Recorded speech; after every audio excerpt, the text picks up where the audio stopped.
예, 오늘 베드로서 1장 3절 말씀 들어가겠습니다. 다 같이 한번 인사합니다. 옆사람 같이 하시고 앞 사람 하실 때 오후에 뵈니까 더 좋습니다. 네, 감사합니다. 다시 한번 인사합니다. 점심 맛있게 드셨습니까? 네. 오늘 오후 예배, 2부 예배는 새가족부 헌신 예배로 드려집니다. 이 예배가 가장 어쩌면 헌신 예배 다른 헌신 예배도 나름 큰 의미가 있지만 이 예배가 가장 큰 의미를 부여할 수 있지 않을까 생각이 듭니다. 그것은 정말 하나님의 나라가 확장되어지는 모습에 대한 확실한 증거를 우리에게 보여주기 때문입니다. 오늘 새가족부가 나와서 예배 드리는데 이렇게 앞에도 꽉 차게 찬송을 하다 보니까 너무나 기쁨이 크고 감사합니다. 그것도 이제 새가족들이 이렇게 오후 예배까지 사실 드리기가 쉽지 않은데, 그렇죠? 이렇게 오후 예배까지 참석해서 또 예배를 드린다는 것이 얼마나 감사한지 모르겠어요. 고맙습니다. 우리 새가족 여러분을 우리 기쁨으로, 그래요? 사랑의 마음을 담아서 박수로 감사합니다. 고맙습니다. 감사합니다.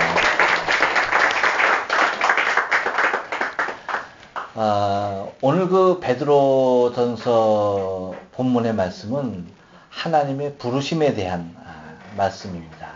하나님께서 우리 한 사람 한 사람을 불러서 당신의 백성 삼으심에 대한 은혜가 얼마나 경이로운 일인지에 대해서 우리에게 잘 설명을 해주고 있어요. 그것은 사람의 이성을 초월한, 곧 사람이 느낄 수 없는 신비한 세력, 곧 신비한 힘과 능력이 있음에 대하여서 이야기해주고 있는 것을 맨 첫 절에서 볼 수가 있는데, 여러분 3절 맨 처음에 보면 이렇게 얘기합니다. 그의 신기한 능력이라고 표현하고 있어요. 이것은 뭐냐면 인간에게는 없는 영역의 것을 말하고 있는 것입니다. 우리가 사람이 살아갈 때에 사람들이 느끼는 힘, 곧 느끼는 에너지만으로 살아가는 것이 결코 아니에요. 사람이 보이지 아니하는 힘에 의하여서 이끌려서 살아가는 것을 우리가 느끼게 되어지죠. 특별히 하나님의 부르심은 더욱더 그렇습니다. 하나님이 우리를 불러주시는 모습은 사람의 힘과 능력에 있지 않아요. 그래서 오죽하면 이렇게까지 얘기했어요. 우리가 많은 사람들에게 주의 복음을 전하죠. 그것을 뭐라고 얘기하면 전도에 미련한 것이라고 표현합니다. 미련한 것. 전도에 미련한 것을 통해서 우리가 주의 복음을 전한다라고 얘기하고 있어요. 다시 말하면 이것이 바꾸어 말하면 이것이 얼마나 하나님께서 한 사람 한 사람 우리를 불러주시는 것은 그의 신비하신 능력이다라고 하는 사실이에요. 하나님의 특별한 계획과 사랑, 그분이 우리를 안아주시고 우리의 생명을 태초부터 선택해 주신 그 결과, 그 힘이 보이지 않은 힘과 능력이 우리를 하나님의 품으로 이끌어 드린다는 것입니다. 그래서 그의 신비한 능력으로 표현하고 있어요. 여러분, 사람이 느낄 수 있는 힘이 있고 느낄 수 없는 힘이 있는데, 곧 하나님의 부르심은 곧 내 의지와 상관없이 하나님께서 강권적으로 택하심에 놀라우신 은혜가 있다는 것입니다. 그것은 사람의 힘이 아니라, 그것은 사람의 능력이 아니라, 보이는 어떤 물질적인 힘이 아니라, 물리적인 힘이 아니라 보이지 않는 하나님의 그 엄청난 사랑, 그것이 우리를 이끄시는 하나님의 신비한 능력이 되는 것을 잊지 말아야 돼요. 그래서 그 신기한 능력 가운데 우리는 모두가 다 사로잡힌 사람이라는 사실을 잊지 말아야 돼요. 한번 옆 사람하고 인사합니다. 하나님의 신기한 능력이 저와 당신을 불러서 이곳에 앉히셨습니다. 그렇습니다. 그러니까 여러분, 우리 한 사람 한 사람은 하나님의 신기한 능력 가운데 붙잡힌 사람인 것을 절대 기억을 해야 하는 겁니다. 또 뭐라고 얘기하는 거니? 여러분, 하나님의 부르심은 또 무엇으로 이루어지냐면 영적인 것들로 이루어지는 것임을 우리에게 보여주고 있는데 그 영적인 것들의 중요성에 대해서 얘기하는데 그 다음에 이렇게 얘기합니다. 생명과 경건에 속한 모든 것을 우리에게 주셨다. 생명과 경건에 속한 모든 것들을 우리에게 주신 바 되었다. 라고 얘기하고 있어요. 이것은 여러분 우리가 구원받은 생명들이 하나님 앞에서 어떠한 삶을 살아갈 것이냐 또한 하나님의 백성들이 어울려서 있는 이 생명 공동체 안에 어떤 삶을 추구할 것인가에 대한 이 영적인 중요한 것들을 우리에게 이야기해주고 있는 것을 바라보게 되어져요. 여러분 여기서 말하는 생명은 우리의 육신의 생명에 국한 것이 아니에요. 우리의 영원한 생명, 죽어도 사는 생명. 할렐루야.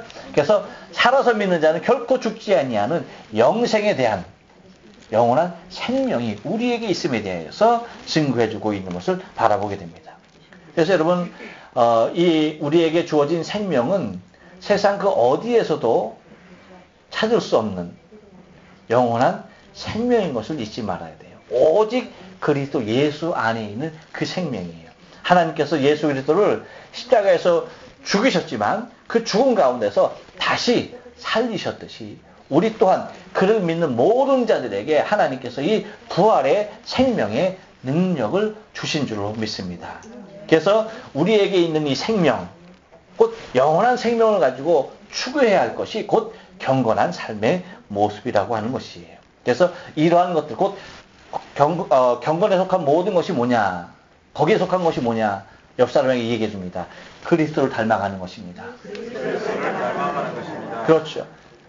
주님께서 우리에게 주신 생명을 가지고 우리의 생명을 대신해서 십자가에서 죽으신 그리스도 예수를 날마다 닮아가는 삶. 그것이 경건에 속한 모든 것이라고 표현하고 있어요. 그래서 여러분 우리가 우리의 생명의 삶 가운데 가장 중요한 부분이 뭐냐? 순간순간 주님을 닮아가는 거예요. 주님께서 생각하시는, 주님께서 이 경우라면 어떻게 하셨을까? 주님이라면 무엇을 선택하셨을까? 주님이라면 무엇을 말씀하셨을까? 주님이라면 나에게 뭐라고 권면하실까? 주님이라면 나에게 지금 무엇을 요구하고 계실 것인가?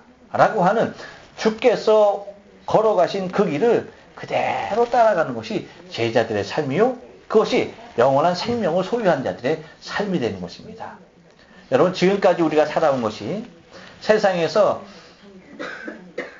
나의 능력으로 살아왔다고 한다면 이제는 주님 안에 주어진 영원한 생명을 가진 생명의 삶은 주를 닮아가는 삶이 가장 타다시한 삶의 모습인 것을 잊지 말아야 돼요. 맞나? 네, 할렐루야. 그렇습니다. 예.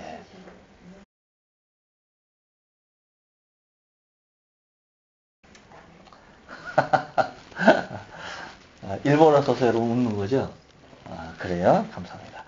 그래서 이러한 영원한 생명을 가지고 그리스도 예수를 닮아가는 삶을 매우 중요하게 생각하거니와 또 하나는 뭐라고 얘기하는 거니? 그렇게 얘기합니다. 이는 자기의 영광과 덕으로서라고 표현하고 있어요. 이것을 우리말 성경에 보면은 이 덕을 뭐라고 표현하는 거니? 존귀로 표현하고 있어요. 그래서 영광과 주의 영광과 존귀라는 것이 주의 영광과 존귀. 그래서 여러분 우리의 모든 삶을 통하여서 드러내야 할 것, 그것은 주의 영광과 주의 존귀하심을 드러내는 삶이 우리 영원한 생명을 가지고 주를 닮아가는 자의 삶의 목표인 것을 잊지 말아야 돼요. 그래서 우리가 순간순간 살아갈 때에 우리의 생명의 삶이 무엇을 위하여 사는 겁니까? 따라서 합니다. 주의 영광과 주의 존귀를 위한 삶입니다. 그래요.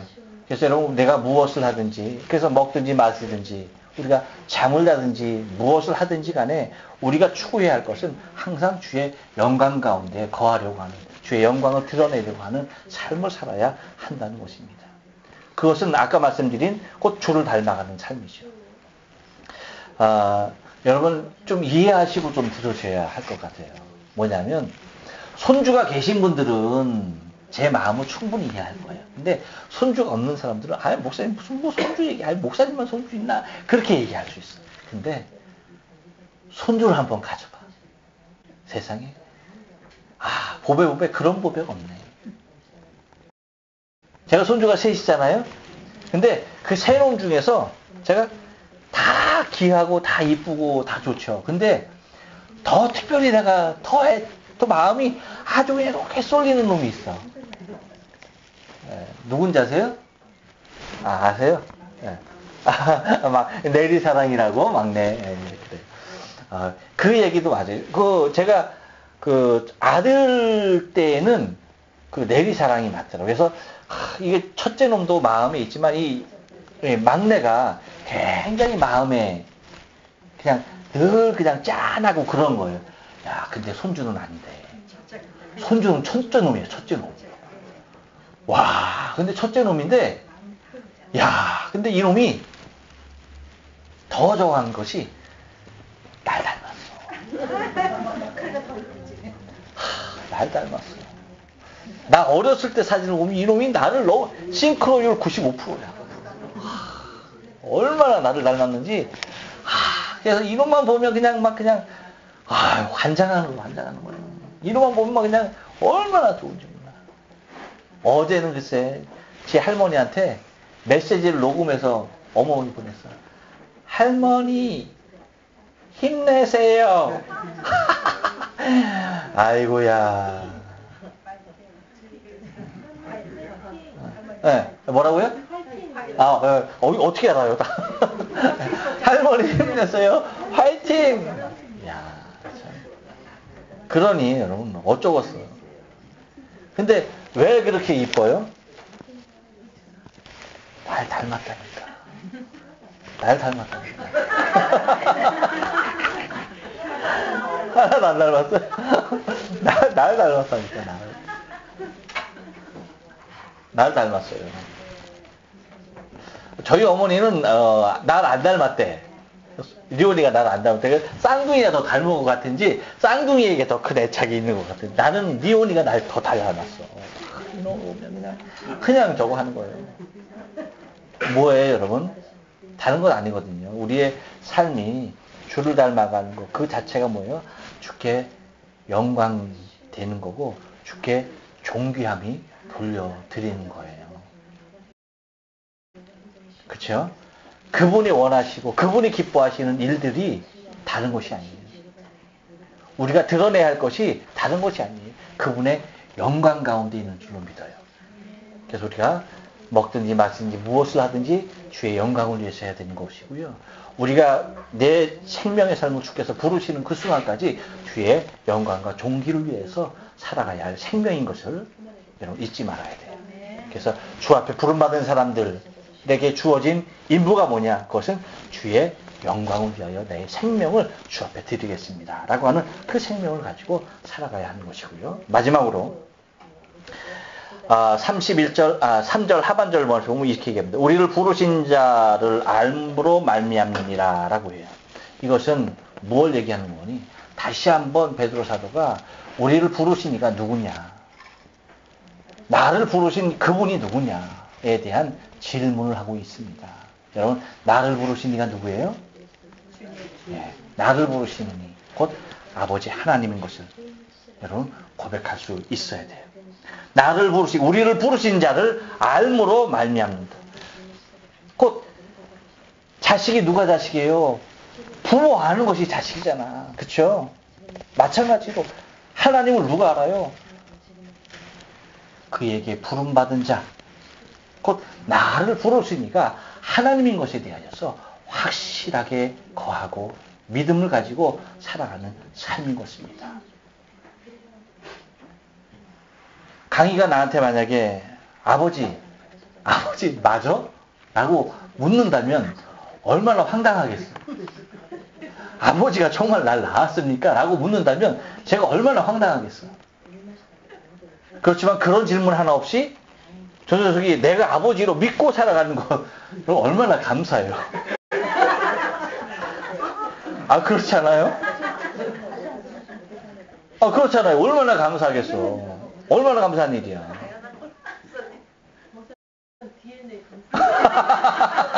아니야. DNA 검사할 것도 없어. 머리 모양만 봐도 되는. 네. 머리카락 개수만 쉬어와도 저놈은 내 아들이야.